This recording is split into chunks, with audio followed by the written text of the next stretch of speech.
আমরা ভাগ্য সুপ্রসন্ন আমাদের যে আমরা কোরআনের পক্ষের দলে আসতে পেরেছি।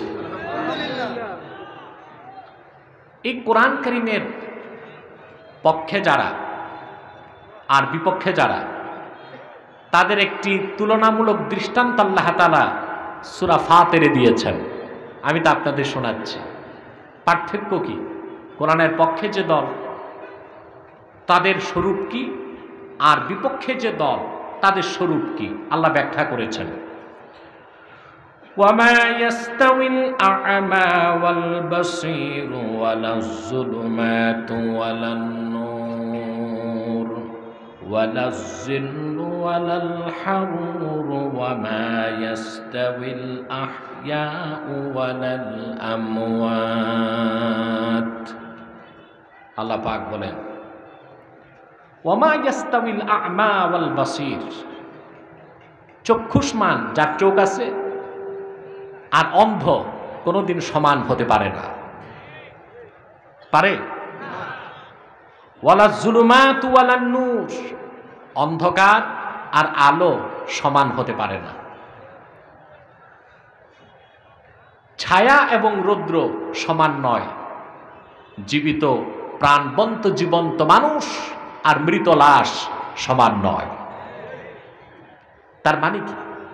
তার মানে এই কোরআন কারীমের পক্ষে যারা, তারা চক্ষুষ্মান, আর কোরআনের বিপক্ষে যারা, তারা চোখ থাকতে অন্ধ, কপালটা মন্দ। কোরআনের ছায়াতলে যারা আশ্রয় নিয়েছে তারা আল্লাহ প্রদত্ত ঈমানের নূরে আলোকিত। কোরআন কারীমের বিপক্ষে যে দলটি, তারা শিরক এবং অন্ধকারের চাদরে আবৃত। কোরআন কারীমের পক্ষে যে দলটি, তারা জীবিত প্রাণবন্ত। কোরআনের বিপক্ষে যে দলটি, ওইটা মৃত লাশের মতো মরা মানুষ। এই দুই দলে পার্থক্য কত বেশি চিন্তা করেছেন আপনি? অন্যত্র আল্লাহ রাব্বুল আলামিন বলেন,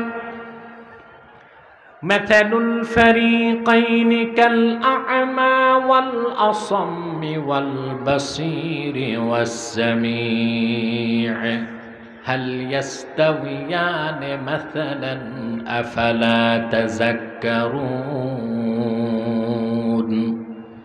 আল্লাহ পাক বলেন, দুটো দল, দুটোর দৃষ্টান্ত হচ্ছে কোরআন কারীমের পক্ষে যে দল, তারা চক্ষুষ্মান, তারা দেখে, তাদের কান খোলা, শ্রবণ শক্তি ঠিক আছে। আর কোরআন কারীমের বিপক্ষে যে দল, তারা চোখ থাকতে অন্ধ, কানে বধির, মহাসত্যের বাণী তাদের কর্ণ কুহরে প্রবেশ করে না। ঠিক কিনা? কোরআন কারীমের সাথে সম্পর্ক জুড়লে সম্মান মর্যাদা বাড়তেই থাকবে। বাড়বে কিনা? কত বাড়ে? আল্লাহর হাবিব ইরশাদ করেছেন, আম্মা জান হযরতে আয়েশা বর্ণনা করেছেন, ওয়া আন আয়েশাতা উম্মুল মুমিনিন রাদিয়াল্লাহু তাআলা আনহা قالت قال رسول الله صلى الله عليه وسلم الماهر بالقرآن مع السفرة الكرام البررة। উম্মত জননী, জ্ঞান তাপসী মহিয়সী নারী, সারা দুনিয়ার মোমেনা নারীদের মাথার তাজ আম্মা জান আয়েশা বর্ণনা করেছেন, আল্লাহর হাবিব ইরশাদ করেছেন, আমার উম্মত কোরআন কারীম শিখবে, কোরআনের আমল করবে, কোরআন ভিত্তিক জীবন গঠন করবে। কাল কিয়ামতের দিন আল্লাহ তাআলা জিবরিল, মিকাইল, ইসরাফিল, মালাকুল মউতের সমান মর্যাদা দিয়ে তারে জান্নাত দিয়ে দিবে। চারজন ফেরেশতাকে বলা হয় সাফারাতুল কিরামুল বারারা। কয়জন? ফেরেশতা তো অনেক। ফেরেশতার সংখ্যা কত তা আপনি গুনতে পারবেন? গণার সুযোগও নাই। প্রতি মুহূর্তে নতুন ফেরেশতা তৈরি হয়। তানবীরুল মিকবাস মিন তাফসির ইবনে আব্বাস এসছে, আব্দুল্লাহ বিন আব্বাস বর্ণনা করেছেন, হযরত জিবরিল প্রতিদিন যে তসবিহ পাঠ করেন, ইয়াখলুকুল্লাহু বিকুল্লি তাসবিহাতিন মালাকান ইয়াস্তাগফিরু লিল মুমিনিনা ইলা ইয়াউমিল কিয়ামা। হযরত জিবরিলের প্রত্যেকটি তসবিহ থেকে আমার আল্লাহ নতুন নতুন এক একজন ফেরেশতা বানান। খুশি হলেন না? বড় গলায় বলেন সুবহানাল্লাহ। সৃষ্টির পরে সেই ফেরেশতার কোনো কাজ নাই, শুধুমাত্র আল্লাহর হাবিবের উম্মতের জন্য আল্লাহ রাব্বুল আলামিনের কাছে গুনাহ মাফের দোয়া করে। এই বেশুমার ফেরেশতার মধ্যে মাত্র 4 জন শ্রেষ্ঠ। কয়জন? জিবরিল, মিকাইল, ইসরাফিল, আজরাইল নামটা কোরআন শরীফেও নাই, সিয়াহ সিত্তাতেও নাই। মালাকুল মউত, কি না? আজরাইল বলবেন সমস্যা নাই, আল্লাহ নাম দিচ্ছেন মালাকুল মউত, আমরা সে নামটাই নিলে ভালো হয় না? এই অগণিত ফেরেশতার মধ্যে শ্রেষ্ঠ 4 জন জিবরিল, মিকাইল, ইসরাফিল, মালাকুল মউতের সমান মর্যাদা পাবে কোরআন প্রেমিক প্রতিটি মুসলমান। তারপর আল্লাহ তাদেরকে জান্নাত দিবেন। খুশি আছেন? বেশি না কম? যদি খুশি হয়ে থাকেন শুকরিয়া আদায় করতে হবে, শুধু মুখে নয়, কাজে কর্মেও। ঠিক না? আমরা খুশি, আল্লাহ তাআলা খুশি, মাখলুকাত খুশি, কুল কায়নাত খুশি, সব খুশি। বেজার শুধু শয়তান, আর শয়তানের কিছু চেলাচামুন্ডা। শয়তানের সব চেষ্টাই তো ব্যর্থ হয়েছে, একটা বাকি আছে। কিছুক্ষণ পরই তো মুনাজাত, মুনাজাতের আগে উঠানো যায় কিনা? আমরা ন্যাক নিয়ত করে শয়তানের নাপাক গালে একটি চপেটাঘাত করতে চাই। আমরা নিয়ত করছি কিছুক্ষণ পরে আজকের মুনাজাত করে গুনাহ মাফ করে নিষ্পাপ বেহেশতি আল্লাহওয়ালা হয়ে বাড়ি যেতে চাই। কারা কারা হাত তুলে আল্লাহ তাআলাকে দেখেন, হাত লম্বা করেন, আল্লাহ তাআলা দেখুক। হাত নামান, আল্লাহ কবুল করুন, আল্লাহ মঞ্জুর করুন, বলুন আল্লাহুম্মা আমিন। প্রিয় সুধী, আজকে আমরা তেলাওয়াত করেছি সূরা ফাতিহা থেকে প্রথম 3টি আয়াত। এই সূরাটি আপনারা জানেন? বলেন। যারা বেনামাজি তারাও তো জানে, ঠিক কিনা? কিন্তু দুঃখ এবং পরিতাপের বিষয়, আমার দেশের শতকরা 98 জন মুসলমান এই সূরার শিক্ষা দীক্ষা থেকে অনেক দূরে। সেজন্য নামাজও পড়তেছে, শিরক করতেছে, নামাজ পড়তেছে, কুফর করছে, ইসলামের কথাও বলছে, আবার তাগুত, শায়াতিন, কুফফার তাদের গোলামি করছে। তার কারণ এই সূরাটির শিক্ষা থেকে আমরা অনেক দূরে অবস্থান করছি। সূরাটির ফজিলত তো অনেক বেশি। সূরা ফাতিহা প্রত্যেক নামাজে পড়েন, ঠিক কিনা? কত বেশি ফজিলত আপনি চিন্তা করতে পারবেন না।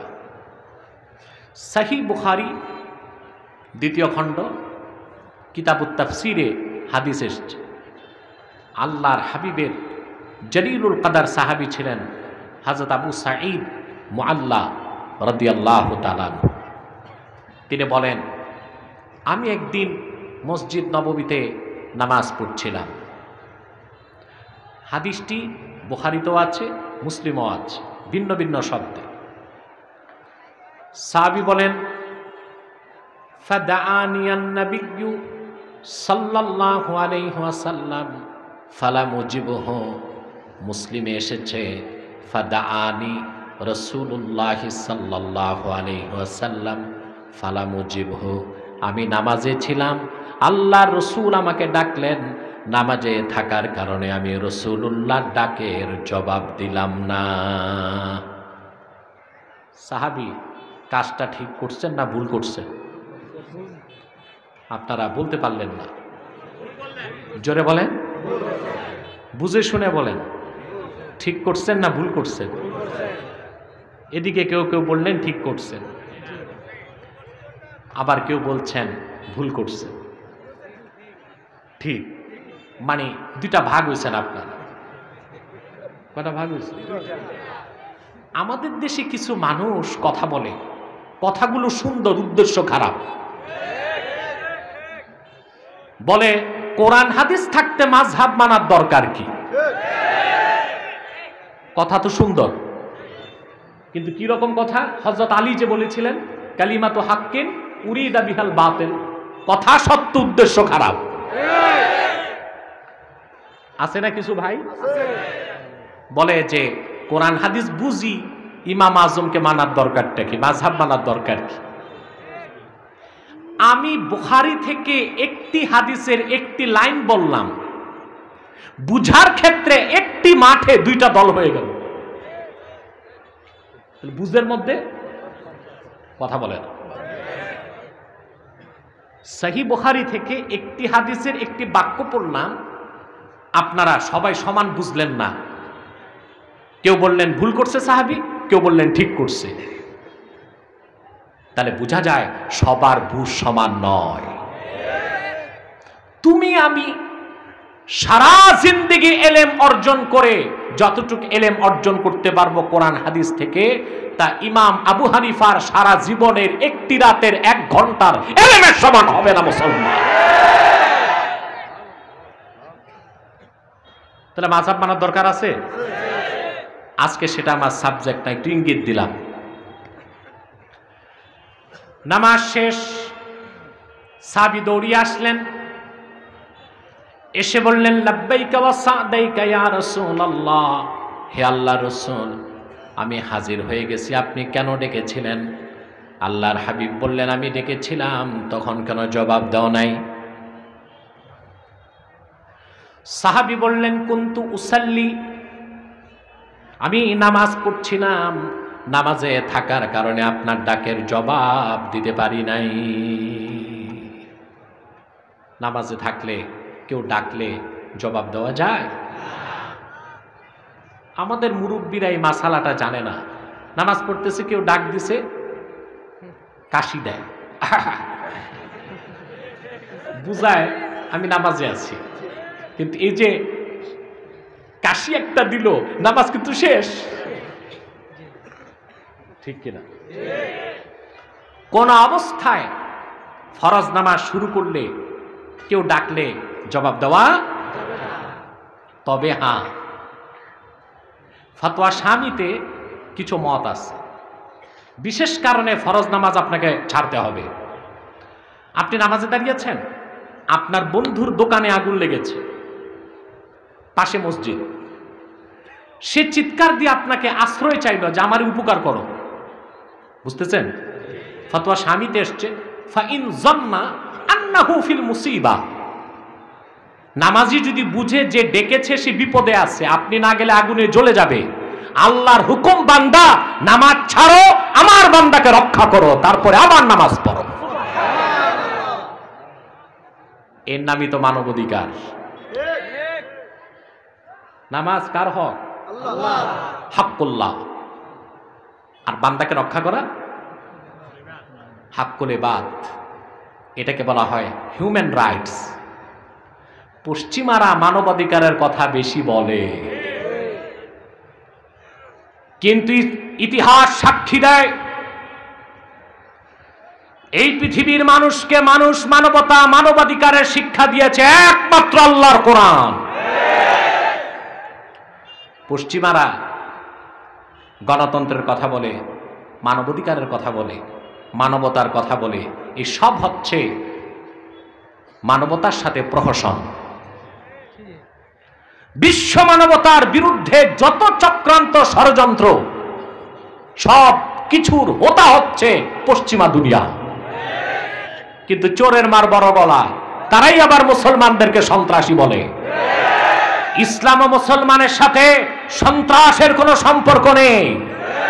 এই পৃথিবীতে প্রথম বিশ্বযুদ্ধে এবং দ্বিতীয় বিশ্বযুদ্ধে পশ্চিমারা 16 কোটি মানুষকে হত্যা করেছে। ইসলামের 1500 বছর আগের ইতিহাস থেকে আজ পর্যন্ত মানুষ হত্যার সাথে ইসলামী রাজনীতির সম্পর্ক নয়। মানুষ হত্যার সাথে পুঁজিবাদের সম্পর্ক, সমাজতন্ত্রের সম্পর্ক, গণতন্ত্রের সম্পর্ক, সেকুলারিজম, কমিউনিজম, সোশ্যালিজমের সম্পর্ক মানুষ হত্যার রাজনীতির সাথে, ইসলামের রাজনীতির সাথে, ইসলামী আন্দোলনের সাথে মানুষ ও খুন খারাপির কোনো সম্পর্ক নয়।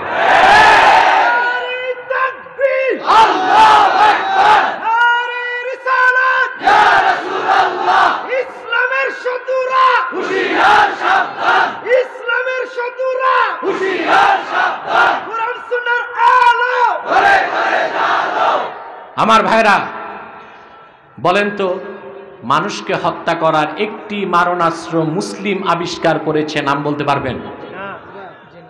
কথা বলেন।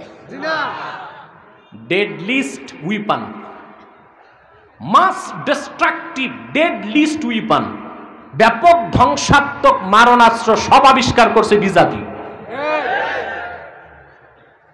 ভয়ঙ্কর একটা বোমা, ডিনামাইট, আবিষ্কার করেছে আলফ্রেড নোবেল। সে মুসলিম ছিল না মুসলিম? ইহুদি। তার চেয়েও ভয়ঙ্কর অ্যাটম বোমা, এটা সূত্র আবিষ্কার করেছে আইনস্টাইন। E=mc²। আবিষ্কার করেছে কি সূত্র? আইনস্টাইন। বলেন তো সে মুসলিম ছিল না মুসলিম? জাতি ইহুদি। সেই সূত্র থেকে বোমা আবিষ্কার করলো খ্রিস্টানরা। দ্বিতীয় বিশ্বযুদ্ধের আগে সেই বোমা তারা নিক্ষেপ করলো জাপানে। 2 দিনে হিরোশিমা নাগাসাকিতে 2টা বোমাতে 9 লক্ষ মানুষকে তারা হত্যা করেছে। মুসলমান কাজ করে মানবতার কল্যাণে। করোনায় সারা দুনিয়া বিপর্যস্ত। করোনার প্রথম ভ্যাকসিন আবিষ্কার করেছে মুসলিম। তুর্কি বংশোদ্ভূত, স্বামী স্ত্রী দোনোজন মুসলমান, থাকে জার্মান। তারা ভ্যাকসিন আবিষ্কার করেছে। ফাইজার কোম্পানি সেই ভ্যাকসিনকে বিশ্বজাত করেছে। অথবা আমরা সন্ত্রাসী না ওরা সন্ত্রাসী? জোরে বলেন, ওরা সন্ত্রাসী। কিন্তু চোরের মার বড় গলা। সন্ত্রাসের আঙ্গুলটা আমাদের দিকে। পৃথিবীর মানুষকে আর ওয়ার এগেইনস্ট টেরোরিজম, সন্ত্রাসের বিরুদ্ধে যুদ্ধের নামে মার্কিন যুক্তরাষ্ট্রের চক্রান্ত বুঝতে আর বাকি নাই। সন্ত্রাসের বিরুদ্ধে যুদ্ধের ঘোষণা দিয়ে তারা 22 লক্ষ মানুষ হত্যা করেছে উপসাগরীয় যুদ্ধে বাগদাদে, ইরাকে, হামলা করেছে লিবিয়াতে, সিরিয়াতে, আফগানে, মুসলিম জনপদগুলোতে একের পর হামলা করে মানুষের রক্ত নিয়ে হোলি খেলেছে যুক্তরাষ্ট্র, তার দালালরা, তার গোলামরা। তারাই সন্ত্রাসী। বিশ্ব মানবতার পিঠে চালা তারাই ছুরি মেরেছে। মুসলমানের সাথে সন্ত্রাসের কোনো সম্পর্ক নেই।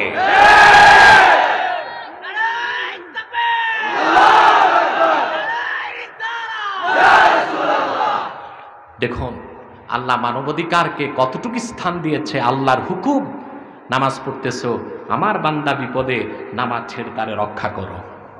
সুবহানাল্লাহ বলবেন। এরকম মানুষের উপকার করার সৎ সাহস, উৎসাহ আমাদের মধ্যে কিন্তু নাই। নৃতাত্ত্বিকভাবে আমরা বাঙালিরা উপকারী জাতি না, অপকারী।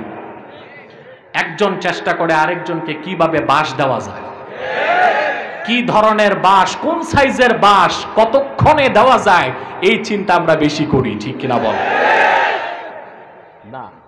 ইসলাম মানুষের উপকারকে সবচেয়ে বেশি প্রাধান্য দিয়েছে, বলেন সুবহানাল্লাহ।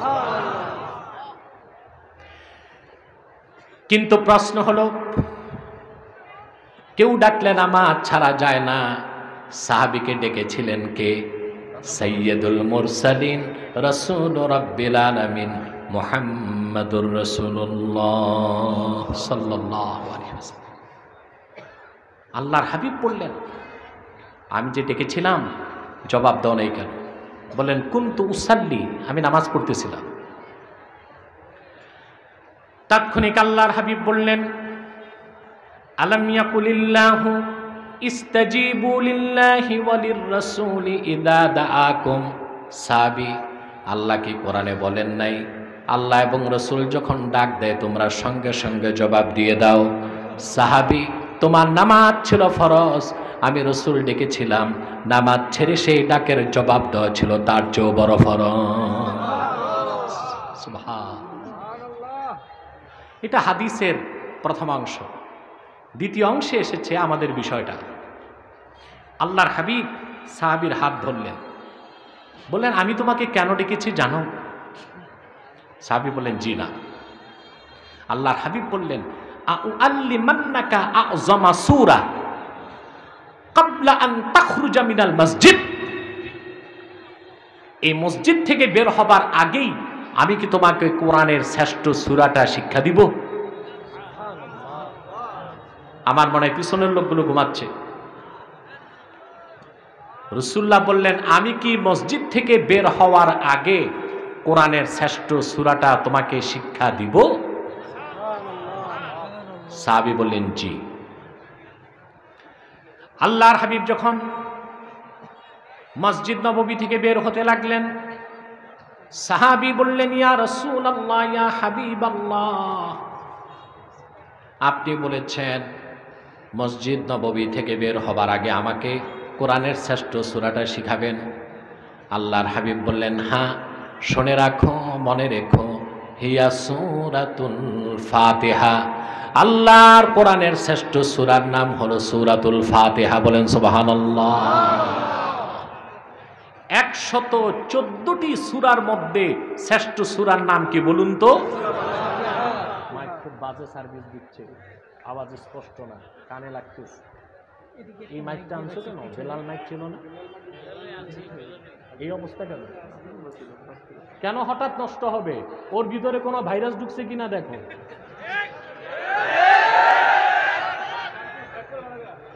সাউন্ড একদম ক্লিন হতে হবে।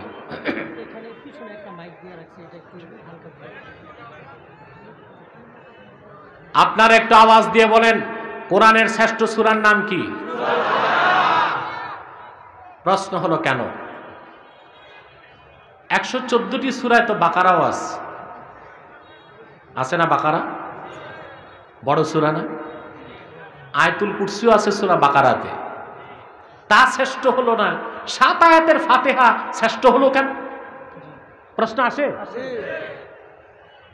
তার জবাব দিয়েছেন মুফাসসিরগণ। কোরআন কারীমের মাধ্যমে আল্লাহ রাব্বুল আলামিন মানব জাতিকে 4টি এলেমের শিক্ষা দিয়েছেন: শরিয়াত, তরিকাত, হাকিকাত, মারিফাত। বড় আশ্চর্যের বিষয়, সূরা ফাতিহার 7 আয়াতের মধ্যে আল্লাহ পাক শরীয়তের এলেম রেখেছেন, তরিকতের এলেম রেখেছেন, হাকিকতের এলেম রেখেছেন, মারিফতের এলেম রেখে দিয়েছেন। সুবহানাল্লাহ। আপনার নাম শুনছেন না? শরিয়াত, তরিকাত, হাকিকাত, মারিফত। বুঝেন, এগুলো বুঝেন। আপনারা মারিফতের নামে বাংলাদেশে ভণ্ডামি চালু করছেন। বাংলাদেশ যত শিরকি কাজ, কুফরি কাজ, বেদাতি কাজ, পীরকে সাজদা করে, মাজারকে সাজদা করে, নাচানাচি করে, ঢোল তাবলা বাজায়, নাম দেয় এটা মারিফত। এটা মারিফত না, এটা মাইরের পথ। কিছু বললে বলে কি মৌলবীরা বুঝবে কি, এটা ভেদ আছে। কি আছে? মনে রাখবেন মুসলমান, রাসূলুল্লাহ শরীয়তে কোনো ভেদ নাই, স্যাদ নাই। যা আছে মধ্যাহ্নের দিবাকর সূর্যের চেয়ে স্পষ্ট। কোরআন সুন্নাহর বাইরে আমরা কোন শরীয়ত, তরিকত, হাকিকত, মারিফতকে বিশ্বাস করি না। না না, করেন আপনারা? অবাক করা বিষয়, সূরা ফাতিহার 7 আয়াতে আল্লাহ তাআলা শরীয়ত রেখেছেন, তরিকত রেখেছেন, হাকিকত রেখেছেন। এখন আগে তো বুঝতে হবে শরীয়ত কোনটা, তরিকত কোনটা, হাকিকত কোনটা, মারিফত কোনটা। আমি একটা উদাহরণ দিব। আমাদের প্রতিটি মুসলমানের জীবনের স্বপ্ন একবার হজ করতে যাব। এই স্বপ্ন লালন করেন? জীবনে একবার আল্লাহর দেশ আরবে যাব, মদিনা মুনাওয়ারা জিয়ারত করব, মক্কা মুকাররমা জিয়ারত করব। এই স্বপ্ন আছে না? মন চাইলেই কি আপনি প্লেনে উঠে চলে যাবেন সৌদি আরব? প্রথমেই লাগবে আপনাকে পাসপোর্ট। কি লাগবে? এখন পাসপোর্ট কিনবেন কোত্থেকে? মুদি দোকান থেকে? গভর্নমেন্টের authorised authentic place passport office থেকে পাসপোর্ট নিতে হবে, ঠিক না? ওখানে গেলে কি পাসপোর্ট দিয়ে দিবে আপনাকে? না, রুলস রেগুলেশন আছে, নিয়ম কানুন আছে না? আপনাকে ফর্ম ফিল আপ করতে হবে, ছবি তুলতে হবে, সরকারি ফিস জমা দিতে হবে, পুলিশ ভেরিফিকেশন লাগবে। সব নিয়ম মানার পরে নির্ধারিত সময় একটা পাসপোর্ট পাবেন। তারপর লাগবে কি? ভিসা। এটা নিতে নিয়ম কানুন আছে। আপনাকে সৌদি এমবিসিতে যেতে হবে, সিরিয়ালে দাঁড়াতে হবে, ফর্ম পূরণ করতে হবে, কিসমত ভালো হলে ভিসা পাবেন। তারপরে লাগবে টিকিট। সব নিয়ম কানুন মানার পরে পাসপোর্ট, ভিসা, টিকিট পেলেন, প্লেনে একটা সিট বরাদ্দ পাইলেন না? ডবল সিট একটা না? নির্ধারিত সময়ে প্লেন আকাশে টেক অফ করবে, উড়বে। তারপর ঢাকা বিমানবন্দর থেকে জেদ্দা আন্তর্জাতিক বিমানবন্দর 5252 কিলোমিটার দূরে, প্রায় 5500 কিলোমিটারের পথ পাড়ি দিবে বিমান 6 ঘন্টায়। যারা হজ করেছেন তারা জানেন, হাজি তো আপনি জাকির সাহেব, জেদ্দা পৌঁছার 10 মিনিট আগে কেবিন ক্রু ঘোষণা দেয় যে আমরা 10 মিনিটে জেদ্দা কিং আব্দুল আজিজ এয়ারপোর্টে নামবো। আমি দেখেছি হাজি সাহেবরা জানালা দিয়ে উকি দেয় কতক্ষণে আরবের ভূখণ্ড দেখবে। মনে আনন্দের একটা বন্যা চলতে থাকে। সুবহানাল্লাহ। নির্ধারিত সময়ে প্লেন ল্যান্ড করে, ঠিক কিনা? এয়ারপোর্ট থেকে বের হয়ে গাড়িতে প্রায় 90 কিলোমিটার পথ পাড়ি দিয়ে আল্লাহর ঘর কাবা চোখে দেখবে। এবার 4টা বিষয় আপনাকে বুঝাচ্ছি। আপনি পাসপোর্ট নিলেন, ভিসা নিলেন, টিকিট নিলেন নিয়ম কানুন মেনে, এটা শরীয়তের মতো। চলন্ত পথ পাড়ি দিলেন 6 ঘন্টার 5500 কিলোমিটার, এটা তরিকতের মতো। আরবের ভূখণ্ড দেখার আগে মনে যে আনন্দ জাগে সেটাই হাকিকতের মতো। 2 নয়নে খোদার ঘর কাবা দেখলেন, মন ভরে গেল, সেটা মারেফতের মতো। আমার দেশে কিছু ভণ্ড পীর আছে, ওনাদের শরীয়ত লাগে না। নাউজুবিল্লাহ। শরীয়ত ছাড়া তরিকতে যাওয়া যায় না, তরিকত ছাড়া হাকিকতে যাওয়া যায় না, হাকিকত ছাড়া মারেফতে যাওয়া যায় যায়। এই ভণ্ড পীরগুলোর বিরুদ্ধে আমরা যখন মানুষকে সজাগ করি, আমাদেরকে মিথ্যা অপবাদ দেয় আমরা ওহাবি।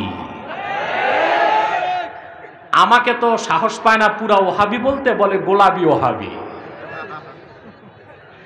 আমি আল্লাহর নামে শপথ করে বলছি, জনপুর ফুরফুরা আহলে সুন্নাত আহলে হক এদেরকে যারা ওহাবি বলে, ওরা আসল বেদাতি মাজার পূজারী ইংরেজদের দালাল।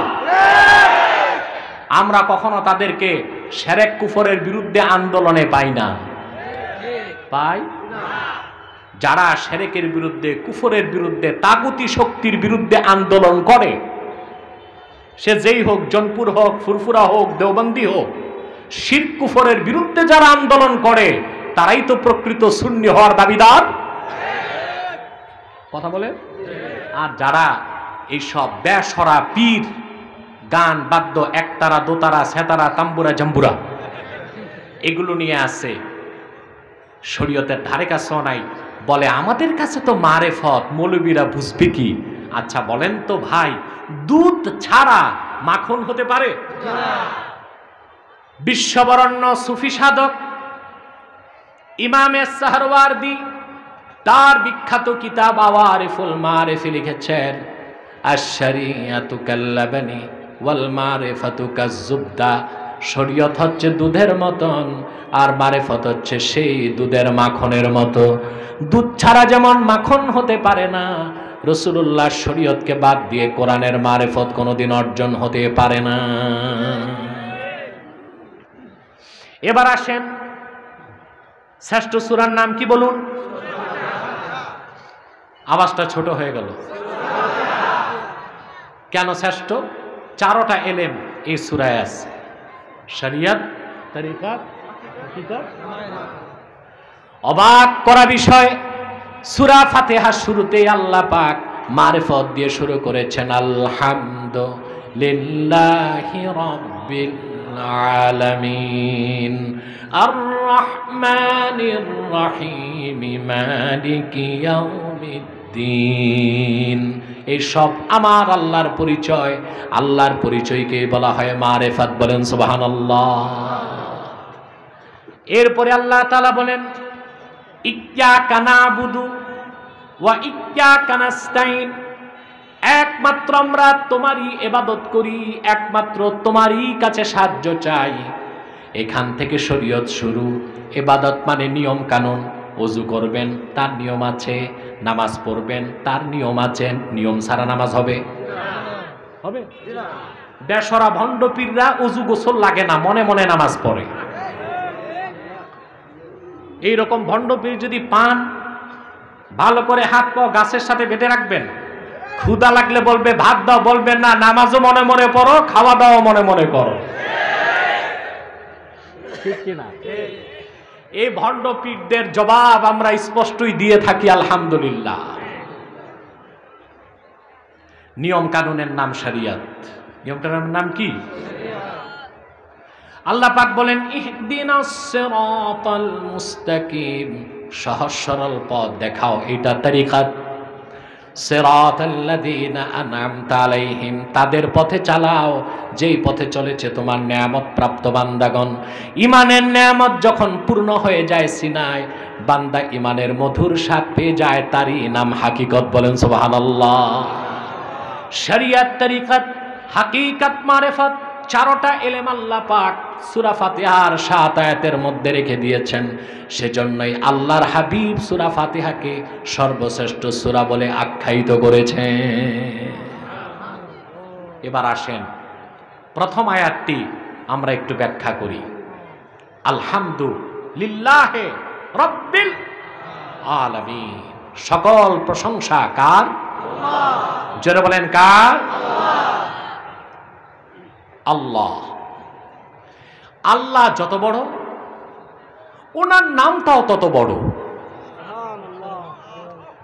পৃথিবীর কোন মুফাসসিরের পক্ষে, মুহাদ্দিসের পক্ষে, দার্শনিকের পক্ষে আল্লাহ নামের ব্যাখ্যা বের করা সম্ভব হয় নাই। হয়েছে? আল্লাহ শব্দের ব্যাখ্যা করতে যে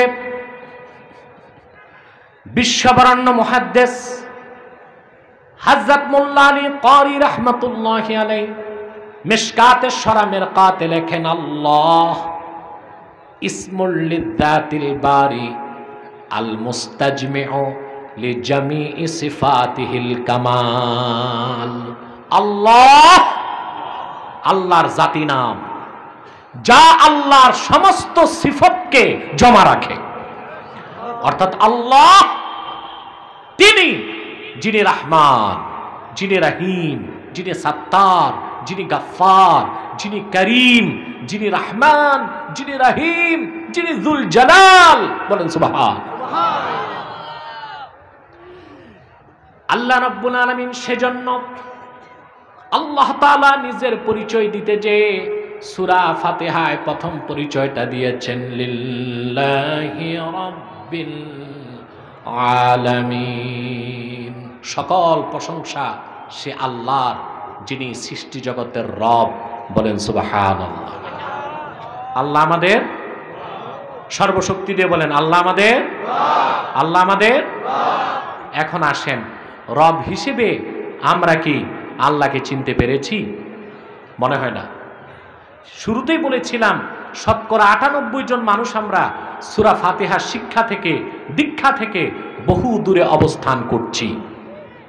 বলেন তো আপনারা রব অর্থ কি? না, আপনি তো আল্লাহর নামই নিলেন। রব অর্থ কি বলেন তো আপনারা? কেউ বলেছেন প্রভু, পালনকর্তা, লালনকর্তা, ঠিক কিনা? এই একটাও পরিপূর্ণ অর্থ নয়। রব শব্দের ব্যাখ্যায় মুফাসসিরগণ লিখেছেন, বিশেষ করে ইমাম বাইজাবি, আর রাব্বু বিমা'না তারবিয়া হিয়া তাবলীগু শাইই ইলা কামালিহি শাইআন ফাশাইআ। রব শব্দটা তারবিয়াতের অর্থে আসে, অর্থাৎ যিনি অস্তিত্বহীনকে অস্তিত্ব দান করার পরে হঠাৎ করে তৈরি করেন না, ধাপে ধাপে ক্রমে ক্রমে আস্তে আস্তে সৃষ্টিকে তার পূর্ণতায় নিয়ে যান, এই সবটুকুন কাজ যিনি করেন তাকেই বলা হয় রব। আমার আল্লাহ রব্বুল আলামিন হচ্ছেন রব্বুল আলামিন। বুঝতে পেরেছেন না? অস্তিত্বহীনকে যিনি অস্তিত্ব দান করেন, তারপর হঠাৎ সৃষ্টি করেন না, আস্তে আস্তে ধাপে ধাপে ক্রমে ক্রমে সৃষ্টিকে তার পূর্ণতায় পৌঁছে দেয়, এই সবটুকুন কাজকে আরবিতে কি বলা হয়? তারবিয়াত। এই কাজ যিনি করেন তাকে বলা হয় রব। আল্লাহ হচ্ছেন রব্বুল আলামিন। আমি একটা উদাহরণ দিচ্ছি। এখানে যার বয়স 40, এখানে 41 বছর আগে সে কি ছিল? নাম ছিল, বংশ, গন্ধ, বর্ণ, চৌধুরী, পাটোয়ারি, চ্যাটার্জি, ব্যানার্জি কিছু ছিল? এই কিছুই না থেকে মানুষটাকে বানালেন একদিনে, এক সপ্তাহে, এক মাসে, এক বছরে, 10 মাসে। কিন্তু তিনি কি 1 ঘন্টায় বা 1 মিনিটে মানুষ বানাতে পারতেন না? না। এটাই রবের কাজ, যে তিনি হঠাৎ করেন না, সুচিন্তিতভাবে ধাপে ধাপে আস্তে আস্তে ক্রমে ক্রমে সৃষ্টিকে তার পূর্ণতায় পৌঁছে দেন। বলেন সুবহানাল্লাহ। যেমন আপনি ছিলেন কিছুই না। কি ছিলেন? কিছুই না। এটা আল্লাহ কোরআনে বলেছেন, হাল আতা আলাল ইনসানি হিনুম মিনাদ দাহরি লাম ইয়াকুন শাইআম মাযকুরা। মানুষের জীবনে এমন একটা মুহূর্ত কি আসে নাই যখন মানুষটি উল্লেখযোগ্য কিছুই ছিল না? এই কিছুই না থেকে এত সুন্দর মানুষটাকে বানালেন, জোরে বলেন আল্লাহ। সূরা মুমিনুনে তিনি বলেন, ওয়ালাকাদ খালাকনাল ইনসানা মিন সুলালাতিন মিন তিন সুম্মা জাআলনাহু নুতফাতান ফি قرارٍ مكين ثم خلقنا النطفة علقة فخلقنا العلقة مضغة فخلقنا المضغة عظاما فكسونا العظام لحما। আল্লাহ রাব্বুল আলামিন বলেন, যে মানুষটা ছিল কিছুই না থেকে, মাটির সারনির্যাস থেকে মানুষকে আমি তৈরি করলাম। আল্লাহ পাক বলেন, 1 ফোঁটা বীর্যের আকারে মানুষটাকে আমি তার মায়ের সুরক্ষিত রেহমে স্থাপন করলাম। তারপরে হঠাৎ বানান নাই, 40 দিন পর এই বীর্যের ফোঁটাকে আল্লাহ পাক রক্তের ফোঁটায় পরিণত করেছেন। ঠিক কিনা বলেন? তারপরে সেই রক্তের পিণ্ডকে আল্লাহ তাআলা গোশতের পিণ্ড বানালেন। সেই গোশতের পিণ্ডের ভিতরে হাড় হাড্ডি তৈরি করলেন। আল্লাহ পাক বলেন, ফাকাসাউনাল ইযামা লাহমা। আবার সেই হাড় হাড্ডির উপর আল্লাহ পাক গোশতের প্রলেপ দিয়ে 10 মাস পরে মানুষটাকে কিছুই না থেকে কিছু, তারপরে কিছু, তারপরে কিছু, সব কিছু দিয়া পূর্ণাঙ্গ মানুষ করে আল্লাহ পাক মানুষকে দুনিয়ায় পাঠায় দিলেন। এই পুরা কাজটার নাম তারবিয়াত। এই কাজ করেন বলে আল্লাহ রব, তিনি রব্বুল আলামিন। এটা আল্লাহর পরিচয়। কার পরিচয়? সুবহানাল্লাহ। তিনি শুধু রাব্বুল নাস নয়, রাব্বুল জিন নয়, রাব্বুল আলামিন। গোটা সৃষ্টি জগতের রব আমার আল্লাহ। ঠিক কিনা বলে? এখন আপনাদের কাছে আমার প্রশ্ন, আল্লাহকে রব বলে বিশ্বাস করেন আপনারা? না। ওই যে বলেছি 98% মানুষ সূরা ফাতিহা শিক্ষা থেকে আপনারা দূরে। রব হিসেবে আল্লাহকে বিশ্বাস করতে হলে 3টি দাবি পূরণ করতে হবে। কয়টি দাবি? জোরে বলেন। আল্লাহ রাব্বুল আলামিন বলেন, কুল ইয়া আহলাল কিতাবি তাআলাউ ইলা কালিমাতিন সাওয়াইন বাইনানা ওয়া বাইনাকুম আল্লা না'বুদা ইল্লাল্লাহ ওয়া লা নুশরিকা বিহি শাইআন ওয়া লা ইয়াত্তাখিযা বা'দুনা বা'দান আরবাবাম মিন দুনিল্লাহ। মুহাম্মদ সাল্লাল্লাহু আলাইহি ওয়াসাল্লাম, আপনি আহলে কিতাবকে ডেকে বলুন, হে আহলে কিতাব, ইহুদি খ্রিস্টান, আসো একটি কথায় তোমরা এবং আমরা ঐকমত স্থাপন করি। সেটা কি? আল্লাহ না'বুদা ইল্লাল্লাহ, আমরা একমাত্র ইবাদত করব আল্লাহর। ওয়ালা নুশরিকা বিহি শাইআ, আল্লাহর সাথে কাউকে শরীক করব না। ওয়ালা ইয়াত্তাখিযা বা'দুনা বা'দান আরবাবাম মিন দুনিল্লাহ, আর আল্লাহ ছাড়া মানুষ হয়ে আমরা অন্য মানুষকে রব বানাবো না। আমরা কি বানাই? জি, আমরা মানুষ হয়ে মানুষকে রব বানাই। মিথ্যা বলছি আমি? আসেন হাতে কলমে প্রমাণ নেন। এই আয়াত নাজিলের পর ইহুদিদের মধ্যে সবচেয়ে বড় আলেম ছিলেন, ইকো টিকো বন্ধ করো, আমার খুব কষ্ট হচ্ছে, ইকো চলবে না মাইকে, শুধু সাউন্ড।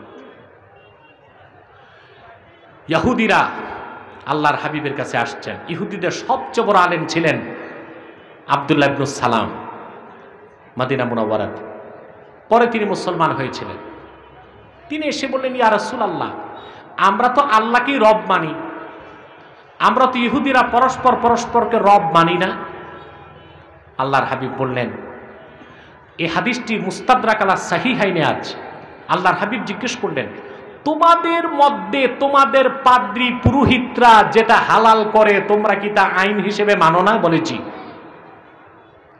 তারা যেটাকে হারাম করে সেটাকে কি তোমরা আইন হিসেবে মানো না? বলেছি। আল্লাহর হাবিব বললেন, আল্লাহ যেটাকে হালাল করেছেন তোমাদের পাদ্রী পুরোহিত ওটাকে হারাম করছে। যেমন উটের গোশত খাওয়া হালাল করছেন আল্লাহ, তোমাদের ধর্মে উটের গোশত খাওয়া হারাম। এই আল্লাহর হালালকে যারা হারাম করে আর আল্লাহর হারামকে যারা হালাল করে তারা আল্লাহর সঙ্গে অন্য মানুষকে শরীক করে। আমরা কি এটা করি? জি করি। আমাদের দেশে বাল্য বিবাহ এর চেয়ে বড় অবৈধ কাজ আর একটাও নাই, ঠিক না? যদি পুলিশ খবর পায় কোথাও বাল্য বিবাহ হচ্ছে, ঠিক না, দনবিআই অ্যারেস্ট, ম্যারেজ রেজিস্টার অ্যারেস্ট, বিয়ে খাইতে যারা আসছে ওরাও অ্যারেস্ট, বাবুর্চিও অ্যারেস্ট। আরে এর চেয়ে বড় পাপ কাজই আর নাই। ইসলামে বাল্য বিবাহ বলতে কিছু নাই, বালেক বিবাহ আছে।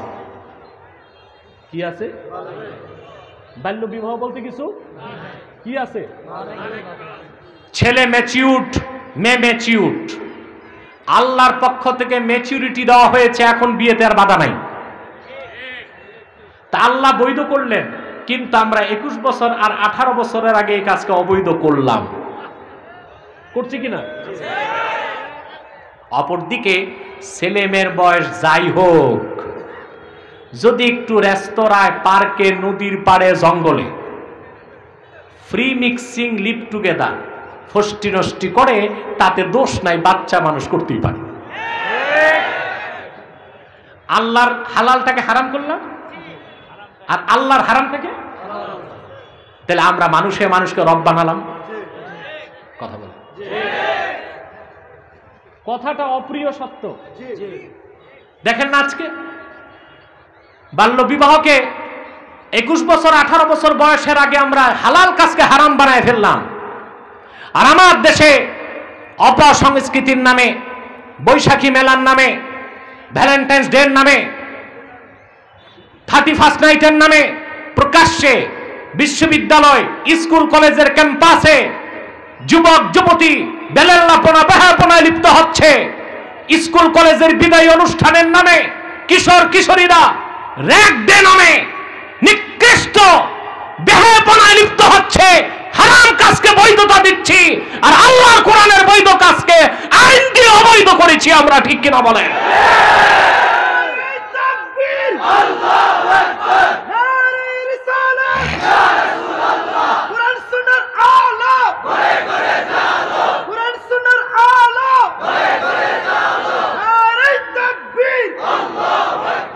তাহলে আমরা কি রবকে রব বলে স্বীকার করেছি?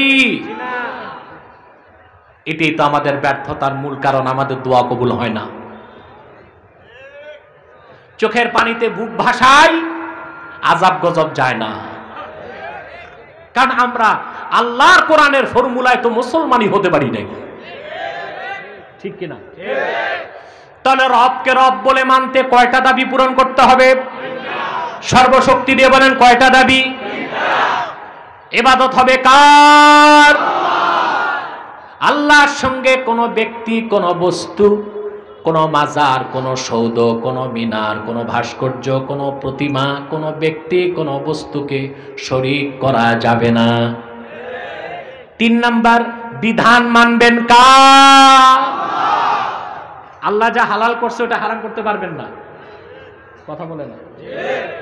দুনিয়ার সমস্ত 200 দেশের সমস্ত পার্লামেন্ট এক করে 10,000 পার্লামেন্ট মেম্বার এক হয়েও আল্লাহর কোরআনের একটি আইনের বিরুদ্ধে বিল পাস করার ক্ষমতা রাখে না মুসলমান। পারে? বলেন পারে? আমরা কিন্তু ওয়ালা ইয়াত্তাখিযা বা'দুনা বা'দান আরবাবাম মিন দুনিল্লাহ, আল্লাহর রুবুবিয়তে বিশ্বাসের এই কনসেপ্ট গ্রহণ করতে পারি না। করতে হবে। কথা বল। প্রকাশ্যে না পারলেও মনে ওইটাই বিশ্বাস রাখতে হবে, আইন একটাই। জোরে বলতে হবে কোরআন সুন্নাহ। সংবিধান আমাদের কোনটা? বাকি যা আছে ওটা কি? ওইটা না পারতে গ্রহণ, না পারতে চর্চা, না পারতেই আমাদের সেটা অপারগতা। কিন্তু আদর্শিক বিশ্বাস হবে যে আইন ও বিধানের মালিক একমাত্র কে? আল্লাহ, যিনি রব। তিনি শুধু রব না রব্বুল আলামিন? এখন আসেন আলামিন শব্দের ব্যাখ্যা করি, আমি মুনাজাতের দিকে দ্রুত অগ্রসর হব ইনশাআল্লাহ। রাত অনেক হয়ে গেছে। আলামিন, আলামিন আরবিতে সৃষ্টিকে বলা হয় আলাম। কি বলা হয়? এর বহুবচন আলামুন। মাজরুরের কারণে হয়েছে রাব্বিল আলামিন। আলামিনটা কতটুকু আমি একটা অনুমান দিচ্ছি। এই যে পৃথিবীতে বসবাস করছেন আপনারা, এটা ছোট না অনেক বড়? কথা বলে না। কত বড়? যদিও আমরা বলি বিশ্বটা আমাদের হাতের মুঠোয়, এটা একটা ডায়লগ। এটা কি? আমরা কি হাতের মুঠোয় নিতে পেরেছি? অ্যামাজন জঙ্গল পৃথিবীর সবচেয়ে বড় জঙ্গল, এটা কি বিজ্ঞান পুরাটা জয় করতে পেরেছে? 9টা দেশ নিয়ে একটা জঙ্গল, ব্রাজিল থেকে শুরু সেই আফ্রিকা পর্যন্ত ঠেকছে একটা জঙ্গল। এই জঙ্গলটাকে বিজ্ঞান বলে the lunch of the earth, পৃথিবীর ফুসফুস। সারা পৃথিবীর টোটাল অক্সিজেনের 20% আল্লাহ তাআলা ওই জঙ্গল থেকে তৈরি করেন। সারা দুনিয়ার গাছগুলো কেটে ফেললো, আল্লাহর তৈরি করা অক্সিজেন ফ্যাক্টরি অ্যামাজন অক্সিজেন তৈরি করতেই থাকবে। আল্লাহু আকবার। বিজ্ঞান সেখানে পুরা ঢুকতে পারে নাই। স্যাটেলাইটে কিছু ছবি নিতে পেরেছে, কিছু কিছু ঢুকছে, ফিরতেও পারে নাই। আমরা কি দুনিয়া জয় করতে পারছি? প্রশান্ত মহাসাগরে 5.5 লক্ষ বর্গ কিলোমিটার একটা সমুদ্রের জায়গা আছে, বারমুদা ট্রায়াঙ্গল। সেই 5.5 লক্ষ বর্গ কিলোমিটার বাংলাদেশের 3টা সমান। এই জায়গায় বিজ্ঞান এখনো প্লেনে, হেলিকপ্টারে, রকেটে কিংবা জলযান দিয়ে ঢুকতে পারে নাই। উত্তর মেরু, দক্ষিণ মেরুতে কি আছে বিজ্ঞান এখনো পুরা খুঁজে পায় নাই। দুনিয়াটা হাতের মুঠোয় না, আমরাই দুনিয়ার মুঠোতে আছি। এই দুনিয়া থেকে 13 লক্ষ গুণ বড় একটা সূর্য, পৃথিবী থেকে 9,30 লক্ষ মাইল দূরে, আলোর গতি সেকেন্ডে 1,86,000 মাইল। সেজন্য ফজরের পরে সূর্য থেকে দুনিয়ায় আলো আসতে 8 মিনিট 20 সেকেন্ড সময় লাগে। সূর্যের মতো হাজার হাজার কোটি নক্ষত্র দিয়ে আমার আল্লাহ তৈরি করেছেন একটা গ্যালাক্সি। হাবল টেলিস্কোপের মাধ্যমে বিজ্ঞান দেখেছে মহাবিশ্বে রয়েছে এরকম crore crore trillion trillion Galaxy. এই সব প্রথম আকাশের নিচে, দুনিয়া থেকে প্রথম আকাশ 500 বছর দূরে। তারপর দ্বিতীয় আকাশ, তারপর তৃতীয়, তারপর চতুর্থ, তারপর পঞ্চম, তারপর ষষ্ঠ, তারপর সপ্তম, তারপর লা মাকান, তারপরে লা জামান, তারপরে নূরের পর্দা একটি থেকে আরেকটি, তারপর সিদরাতুল মুনতাহা, তারপরে নূরের পর্দা একটি থেকে একটি 500 বছর দূরে, এই রকম 70,000 নূরের পর্দার উপরে আমার আল্লাহর আরশে আজিম। সেই আরশে আজিম থেকে জমিন পর্যন্ত, জমিন থেকে তাহতা সারা পর্যন্ত পুরাটার নাম আলামিন। ইমামে শাওকানি তার বিখ্যাত তাফসীর ফাথুল কাদিরে আলামিনের ব্যাখ্যায় লিখেছেন, কুল্লু শাই মা সিওয়াল্লাহি আযজা ওয়া জাল্লা, আল্লাহ ছাড়া আকাশে জমিনে যা আছে সবটার নাম আলামিন। আল্লাহ হলেন রব্বুল আলামিন। আলহামদুলিল্লাহি রাব্বিল আলামিন। আজকে এতটুকু এক আয়াতের ব্যাখ্যাই শুনলাম। সাদাকাল্লাহুল আযীম ওয়া সাদাকা রাসূলুহুন নবিয়ুল কারীম ওয়া নাহনু আলা যালিকা মিনাশ শাহিদিন ওয়াশ শাকিরিন ওয়ালহামদুলিল্লাহি রাব্বিল আলামিন। আর একটি লোক দাঁড়াবেন না মুনাজাতের আগে, বসেন। যদি আউলিয়া কেরাম থাকেন তো যান, যাদের দোয়া মোনাজাত লাগে না। আর আমার মতো গুনাহগার যারা, সব বসে যান। আমি আপনাদেরকে নিয়ে মুনাজাতের দিকে অগ্রসর হচ্ছি। সাদাকাল্লাহুল আযীম। কিন্তু ইউসুফ আব্দুল্লাহ হারুনের মুরাদনগর এলাকায় দেখেছি খুব সহজে মাহফিলগুলো অনুমতি পায়। অন্তত একটা কারণে আমরা তার জন্য প্রাণ ভরে দোয়া করব, মৃত্যুর আগ পর্যন্ত যেন আল্লাহ তাআলা তাকে কোরআনের পক্ষে কাজ করার তৌফিক দান করেন। তাই বলে আমি ভিপি জাকিরের জন্য কম দোয়া করতে পারি না, সে খুব খেটেছে মাহফিলটাকে। আলহামদুলিল্লাহ। আমি কারো পক্ষে দোয়া করছি না, আমি দোয়া করব সে যদি সৎ নিয়তে কোনো আশা আকাঙ্ক্ষা রাখে, আর তার দ্বারা যদি মুসলমানের কল্যাণ হয়, আপনারাও দোয়া করবেন আল্লাহ তার স্বপ্ন পূরণ করুন। পারবেন না ইনশাআল্লাহ? পাশাপাশি আরেক ভাই তো চলে গেলেন, ওই যে ভারপ্রাপ্ত আক্তার সাহেব কই আছে বোধহয় আশেপাশে আরেক ওয়ার্ডের, কিন্তু মাহফিলে তো এসেছেন আলহামদুলিল্লাহ, আমি তার জন্য দোয়া করব। এখন আমি আমার দায়িত্ব হিসেবে কয়েকটি কথা বলছি। আপনারা জানেন প্রোগ্রামটি আমাদের সংগঠনের ব্যানারে হয়েছে, আলহামদুলিল্লাহ বলবেন না? এটা আপনারা খুশি না বেজার? তাহরিকে খাতমে নবুয়ত বাংলাদেশ সংগঠন শুধু আমার নয়, এদেশের সকল মুসলমানের। কোন এখানে সকল মাসলাকের লোক আমাদের সংগঠনে কাজ করার সুযোগ আছে, কি আলিয়া, কি কওমি, কি ফুরফুরা, কি দেওবন্দ, সকল মুসলমান, সকল মাসলাকের লোক খাতমে নবুয়তের আন্দোলনে আমাদের ব্যানারে জায়গা পাবে, স্থান পাবে, বলেন আলহামদুলিল্লাহ। এই সংগঠন সারা দেশব্যাপী কাজ করে যাচ্ছে, আলহামদুলিল্লাহ বলেন। এবং নিরবিচ্ছিন্নভাবে খাতমে নবুয়তের আন্দোলন বাংলাদেশে করে যাচ্ছে তাহরিকে খাতমে নবুয়ত বাংলাদেশ। আরো সংগঠন বাংলাদেশে আছে, কিন্তু ওনারা মৌসুমী, কখনো কখনো খাতমে নবুয়তের ব্যানারে ওনারা আন্দোলনে নামেন। কিন্তু তাহরিকে খাতমে নবুয়ত বাংলাদেশ প্রত্যেকটা বিভাগে, প্রত্যেকটা জেলায় খাতমে নবুয়তের আন্দোলন করে যাচ্ছে, আলহামদুলিল্লাহ বলেন।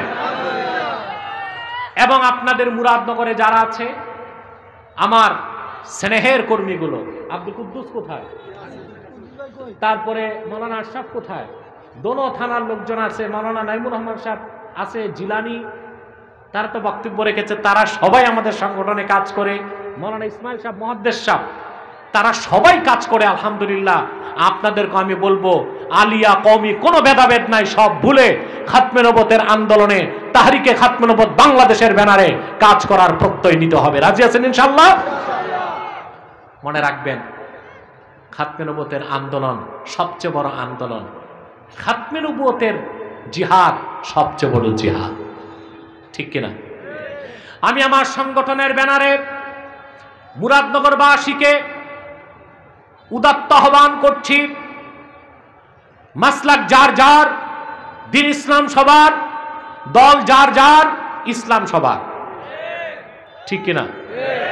আমার এই স্লোগানে উদ্বুদ্ধ হয়ে আমি আহ্বান করছি আপনাদেরকে, তিনটি মহান স্বার্থে আমাদের ঐক্যবদ্ধ হতে হবে: ইসলাম, মুসলমান, স্বাধীন বাংলাদেশ। এই তিনটি মৌলিক বিষয়ে আমরা ঐক্যবদ্ধ হয়ে কাজ করব। রাজি আছেন? দুইটি অমুসলিম সম্প্রদায় বাংলাদেশে কাজ করতেছে ইসলামের বিপক্ষে, মুসলমানের বিপক্ষে, বাংলাদেশের স্বাধীনতার বিরুদ্ধে। তার একটি হচ্ছে কুখ্যাত কাদিয়ানী সম্প্রদায়। নিঃসন্দেহে তারা অমুসলিম এবং কাফের। তাদেরকে যারা কাফের বলবে না, তারাও কাফের। কারণ তারা আল্লাহর আখিরি নবী মুহাম্মদ সাল্লাল্লাহু আলাইহি সাল্লামকে আল্লাহর শেষ নবী হিসেবে বিশ্বাস করে না। চিল্লায় বলেন নাউজুবিল্লাহ। এই জন্য তারা কি? মানুষকে ধোঁকা দিতে তারা মুসলমানদের মতো দাড়ি রাখে, টুপি লাগায়, মুসলমানদের মতো নাম রাখে। তাই বলে কি তারা মুসলমান হতে পারে? দাড়ি রাখলেই কেউ যদি মুসলমান হতে পারত, তো রবীন্দ্রনাথ ঠাকুরের চেয়ে বড় মুসলমান কে হইত? সে কি মুসলিম ছিল না অমুসলিম? নাম রাখার দ্বারা মুসলমান হওয়া যায়? এক শয়তান বোতলে পেশাব করে লেবেল লাগাই দিচ্ছে শরবত। ওটা কি শরবত হবে? ভিতরে কি?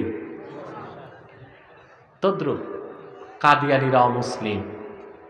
আব্দুল আউয়াল, আব্দুস সামাদ, মুবাশশির আলী, কবির চৌধুরী এসব নাম রাখার দ্বারা তারা মুসলমান হতে পারে না।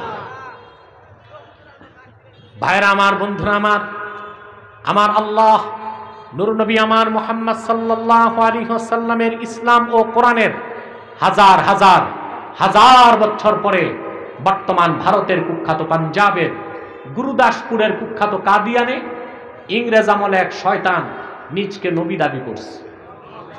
চিল্লায় বলেন নাউজুবিল্লাহ।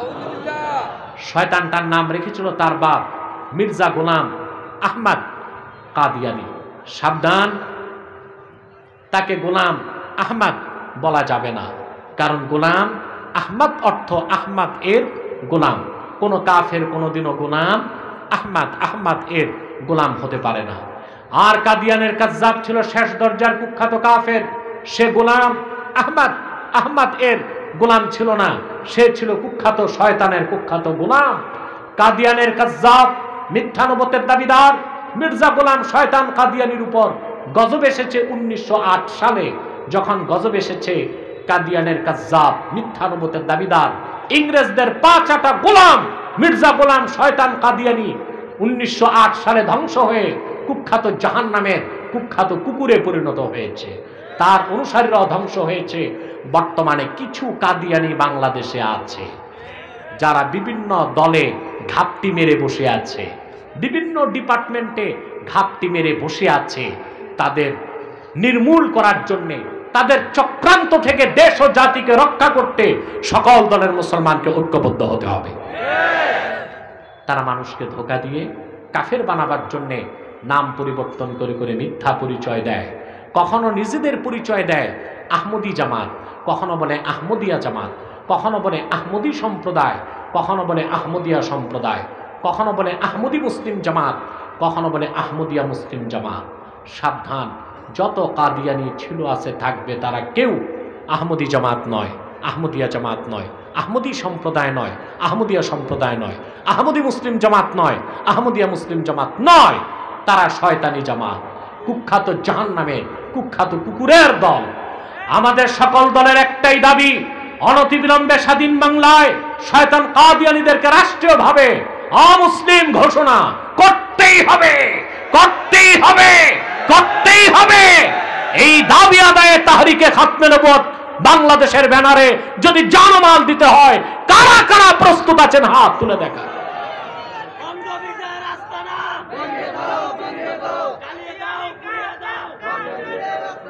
প্রিয় সুধী, তাদেরকে অর্থনৈতিক সহযোগিতা করবেন না? করেন? করেন।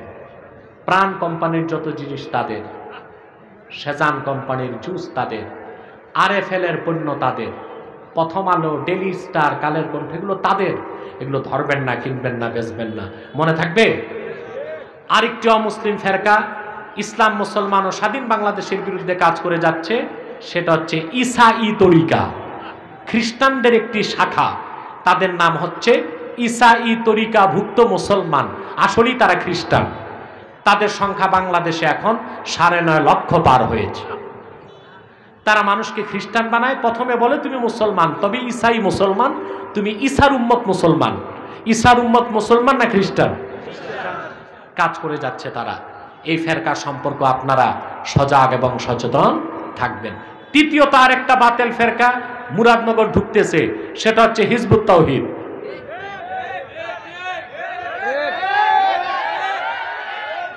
এটা মারাত্মক ফেরকা, এটার থেকেও দূরে থাকবেন। এদের আকীদা হচ্ছে দাজ্জাল কোনো ব্যক্তি না, আমেরিকা দাজ্জাল। তারা বলে মাহদি বলতে কিছু আসবে না। তারা বলে ঈসা রুহুল্লাহ, সে তো মরে গেছে 2500 বছর আগে, আবার আকাশ থেকে নামে কেমন করে? তাদের কথা নামাজ রোজা হচ্ছে ট্রেনিং, নামাজে উজু থাকলেও পারে না থাকলেও পারে। তারা বলে ইসলামে পর্দার যে কথা এসেছে বর্তমান যুগে তা মানার কোনো দরকার নাই। তাদের কথা যুবক যুবতী রাজি, বিয়ের কোনো দরকার নাই, অর্থাৎ ছেলে মেয়ে রাজি, হ্যাঁ, লড়কা লড়কি রাজি, ক্যা করেগা কাজী, এই কথা তারা প্রচার করে। এই জন্য তাদের সদস্য যারা, তারা বিয়ে শাদী খুব একটা করে না, ফ্রি মিক্সিং, লিভ টুগেদার, এরকম তারা দৈহিক সম্পর্ক করে। মারাত্মকভাবে তারা আমাদের সমাজের রন্ধ্রে রন্ধ্রে প্রবেশ করে যুব সমাজকে ধ্বংস করার কাজে লিপ্ত। তাদের ব্যাপারে আপনাদেরকে সাবধান এবং সচেতন থাকতে হবে। রাজি আছেন তো ইনশাআল্লাহ? আসুন মুনাজাতের প্রস্তুতি নেন। 11 বার ইস্তেগফার পড়ুন, সূরা ফাতিহা পড়ুন, একবার সূরা ইখলাস পড়ুন।